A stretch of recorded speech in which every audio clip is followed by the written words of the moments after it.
Y'all, for today's strange stories, we got cereal that never existed. It sounds interesting, so we're gonna go ahead and watch it. Braun. On April 25, 2007, a 25-year-old German police officer named Michelle was on patrol with a 22-year-old named Martin in Heilbronn, Germany. The day had been pretty uneventful, so with nothing else going on, the two decided to post up in the corner of a nearby park's parking lot.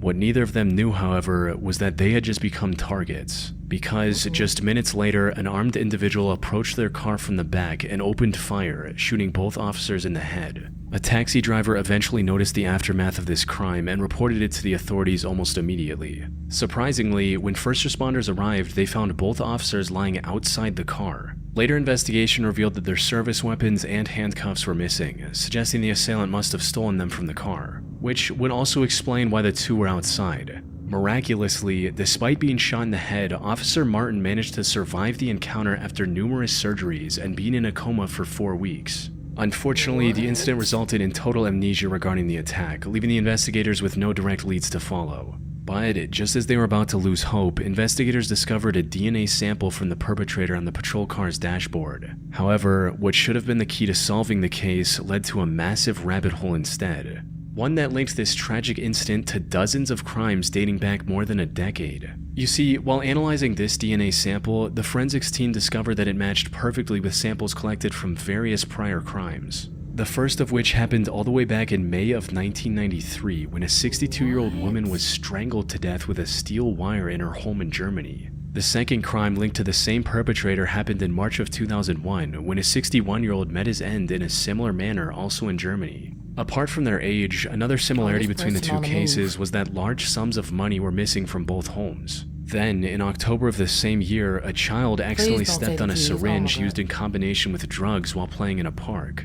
The DNA sample from this syringe also matched the two deadly incidents from earlier. And with further analysis of this sample, the investigators were able to build a rudimentary profile of the perpetrator, according to which the criminal was an Eastern European woman who robbed the elderly to fuel her addiction. This connection became more concrete as investigators analyzed samples from hundreds of other unsolved crimes since 2001 and found matches from over 20 burglaries and thefts of cars and motorbikes. Some of these crimes even extended beyond Germany, like when a group of Vietnamese precious gemstone traders were attacked by a gang of robbers in France in 2004, as well as a burglary at an optometrist store in Upper Austria in March 2007. However, what made all of these cases strange was that, aside from the DNA sample, the perpetrator left no clues at the scene. She wasn't caught on any CCTV cameras, and there weren't any witnesses either, earning her the nickname of the woman without a face. 4 men were even arrested for the robbery in France, but none of them gave any description of this woman either. So, despite linking all these incidents, the investigators were no closer to solving the case of Officer Michelle. Unfortunately, the attack on Officers Michelle and Martin was only the prelude to even worse crimes. Something that became apparent in January 2008 when police discovered the remains of 3 men floating in a local body of water. 2 of the men had gunshot wounds to the head, and the third had been strangled, which were the 2 methods used by the mysterious woman in previous incidents. These men had come to Germany to buy a used car, and they were likely attacked and robbed after making the purchase. By this point, it was clear. The police in Germany, France, and Austria were dealing with an elusive serial killer and robber who is now being called the Phantom of Heilbronn. Investigators in the 3 countries were working day and night to uncover her identity. Shockingly, even with the ongoing search, the Phantom stayed active. Her DNA was found at 7 different robbery locations over the next 3 months, as well as in the car of a 45-year-old named Diana after a mysterious death in a pool. In total, the Phantom's DNA linked her to over 40 robberies and thefts and 6 confirmed murders across 3 countries. How could someone be in so many different, completely unrelated places, commit so many crimes, and leave behind no evidence besides her DNA? Something was not adding up. Fortunately, all of these questions were finally answered in March 2009 when a man was arrested on a charge completely unrelated to any of the Phantom's cases. But when he was given a DNA test, it came back as a perfect match for the Phantom's DNA, who was supposed to be a woman. This breakthrough allowed investigators to uncover the only logical reason why the Phantom's DNA was found on so many different crime scenes: contamination. Sure enough, when they ran DNA tests on some of the unused cotton swabs investigators used to gather samples, they had traces of her DNA as well. Following this lead, investigators were able to track down the source, a female worker at the factory where these swabs were packaged, who, after some digging, was cleared of all the crimes my linked to her DNA. gosh. As it turned out, investigators had been using cotton Girl. swabs that were never meant to be used for forensic analysis in the first place. And while this embarrassing revelation was somewhat amusing, it didn't change the fact that dozens of victims were denied justice while the police chased a phantom killer who never existed. Oh my gosh. Yeah. This back it is an up. 11-page report it with up. a staggering amount of information that data brokers can collect about you and sell for a profit. I truly think if you are aware of Okay. truly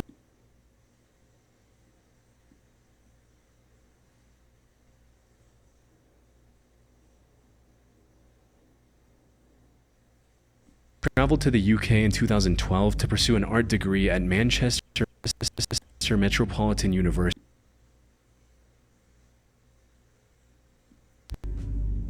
The Manchester Pusher. Solvik Paul was a 19-year-old college student from India. He traveled to the UK in 2012 to pursue an art degree at Manchester Metropolitan University, and it didn't take long for him to build a close circle of friends. He was with these friends when he visited the Warehouse Project nightclub on New Year's Eve of the same year. Unfortunately, the group got separated at around 11 p.m. when one of the friends received a text from Solvik stating that he had been kicked out of the club. But when this friend tried to contact him back a few minutes later, Solvik did not respond. He also didn't return home that night, prompting his flatmate to file a missing person report around 5:30 a.m. Solvik was last seen standing outside the club for only a minute before walking away. But despite this CCTV footage giving a clue about the direction he went, Solvik was unfortunately nowhere to be found. The breakthrough in his search came on January 22nd when a team of divers discovered his body in the Bridgewater Canal near Old Trafford Stadium. After some more investigation, Solvik's death was ruled an accident.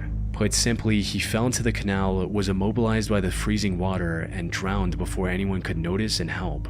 However, while the official investigation didn't find any injuries or signs of foul play, for many, Solvik's death wasn't an accident at all. To them, he was the latest victim of the Manchester Pusher, a mysterious serial killer who targeted young men around the Manchester area and ended their lives by pushing them into the many bodies of water scattered throughout the city. What? The idea of this serial killer was first popularized by a 2015 article written by psychology professor Craig Jackson after he noticed that over 85 mysterious drowning deaths had occurred in Manchester since 2008. This was far higher than the national average, and what made this even more alarming was that in over a third of these cases, investigators couldn't determine the circumstances leading up to the drowning at all. However, the most concrete evidence of the pusher's existence comes from an incident that happened on April 10, 2018. On that night, at around 10 p.m., a 34-year-old man was cycling home from work alongside the Bridgewater Canal. This was a part of his daily routine, and he had traveled this exact route countless times before, so he wasn't paying much attention to his surroundings, a mistake that nearly cost him his life. A man suddenly emerged from the shadows and swung his arm at the cyclist, striking his neck and causing him to fall into the canal. Fortunately, the water wasn't cold enough to immediately incapacitate the cyclist, so he quickly swam back to the canal's edge. But the man who pushed him in was still there, and as soon as the cyclist tried to get out, the man kicked his hand, sending him back into the water. Luckily, an unrelated ambulance happened to drive by the canal at that time, frightening the man and causing him to flee the scene. After minutes of struggling, the cyclist eventually managed to get himself out of the canal and back to safety. He later shared his story on Facebook, further fueling the pusher narrative. The Manchester police, however, have dismissed this theory at every turn, insisting that the mysterious serial killer is nothing more than a myth or urban legend. David Wilson, an official from the Manchester Water Safety Partnership, has even gone as far as to claim that a significant number of these deaths were likely alcohol-related, where intoxicated men accidentally fall into the river and couldn't save themselves before tragically losing their lives. Which, given the circumstances, makes the most sense, especially since the canal is surrounded by numerous bars and nightclubs. And also because, despite the countless CCTV cameras in that area, none have ever captured someone following or attacking one of the drowning victims. Many believe that the story of the cyclist seeing and surviving the Manchester Pusher, which is the only account of someone actually seeing him, was either way over-dramatized or made up completely to fuel conspiracy theories. So, unless some groundbreaking evidence comes forward, the Manchester Pusher will go down as a serial killer who never existed. Oh, okay. Well, I guess that's it for that story. I don't know. I guess maybe the cops is doing their job over there. Let me be quiet. Shit. I mean, is the people just drunk over there and falling into that water and hallucinating? Or is there really a Manchester pusher? I don't know. Salish Sea Killer. On the 20th of August 2007, a 12-year-old girl was walking alongside the coastline of Jedediah Island, located in the middle of the Salish Sea in British Columbia, Canada, when something unusual washed up on the shore, catching her attention. A closer look revealed that it was a size 12 running shoe that looked almost new. Curious, she picked it up to examine it further, but it felt unusually heavy. The reason for which became clear as soon as she looked inside. There was a nearly intact, severed human foot still in it. Now, a discovery like this was unsettling enough on its own. What made it far more disturbing, however, was that it wouldn't be the last. Just 6 days later, a couple was out hiking on the coast of Gabriola Island, 31 miles or 50 kilometers south of Jedediah Island, when they discovered another running shoe with a foot inside. An important thing to note here is that the two shoes were completely different in size, brand, and model. They were also both for the right foot. In other words, they belonged to two different people. From there, discoveries of shoes with feet still inside them became a hauntingly regular occurrence in the areas surrounding the Salish Sea, with 1 or 2 shoes being discovered almost every year. In total, 21 different shoes were discovered up to 2019, giving rise to many theories trying to explain the strange phenomenon. These included everything from the shoes belonging to the victims of the 2004 tsunami in the Indian Ocean to people kidnapped and tortured by gangsters. That said, the theory that gained the most attention online linked these discoveries to the so-called Salish Sea Killer, someone who cut off their victims' feet before dumping them into the Salish Sea, allowing the currents to scatter them across the region. But as morbidly intriguing as this theory was, it couldn't have been further from the truth. The only evidence backing the serial killer premise was the shoe discovered in December 2011 in Seattle. This one was wrapped in a plastic bag and had the lower leg still attached to it. However, given the bag and the attached leg, it was likely an attempt to hide the evidence of an unrelated murder and had nothing to do with the other shoes discovered around the Salish Sea. More importantly, DNA testing on the discovered feet allowed investigators to uncover the true origins of the mysterious shoes. And what they found was a lot more mundane, yet equally tragic. Put simply, the vast majority of the discovered feet belonged to people who fell into the Salish Sea and drowned, whether by accident or on purpose. One of the discovered remains even belonged to a fisherman who went missing all the way back in 1987. As for why the feet were severed from the rest of the body, the explanation is actually quite straightforward. Marine animals likely ate the remains of the deceased, while the shoes kept the feet specifically protected. Once they were detached from the rest of the body, the buoyancy of the running shoes made it easier for the currents to carry them to the shore. And while these discoveries spiked between 2007 and 2019, there are still some being found to this day, with the most recent case emerging in July of 2023, further weakening the serial killer theory. The Chicago Strangler. In June 1999, 32-year-old Angela Ford left her home in Chicago to pick up her children's report cards from their school. Before leaving, she reassured her children that it was a short trip and that she'd be back in less than 30 minutes. But she never returned. Her husband filed a missing person report that same evening. Unfortunately, Angela wouldn't be found for another— Boy, don't tell me it was you. Don't tell me it was the husband and he out here helping the cops, acting like it's not him. Looking for an imaginary serial, and it's really him. Don't tell me that. week until June 14th. Investigators found her barely alive in an abandoned building just 2 miles from her home. She had been strangled and suffered multiple other injuries. Sadly, while she was still breathing, she had fallen into a deep coma. And after remaining in that state for over a year and a half, Angela passed away on January 4th, 2001. Worst of all, the person who did this to her was never identified. Though, over time, Angela would be recognized as the first victim of a supposed serial killer known as the Chicago Strangler. The existence of this alleged serial killer was first brought to light by investigative journalist Thomas Hargrove in 2018. Thomas is the founder of a nonprofit called Murder Accountability Project. This organization gathers crime data from around the US and then uses a custom algorithm to find links and connections between these crimes based on factors like location, method, victim's profile, and much more. In 2014, Thomas's algorithm even helped the police tie several horrific crimes to a single suspect, eventually Shout out resulting to in the arrest Thomas. of Darren Dion Van, a serial killer who later confessed to ending the lives of 7 different women, though the actual number could be as high as 18.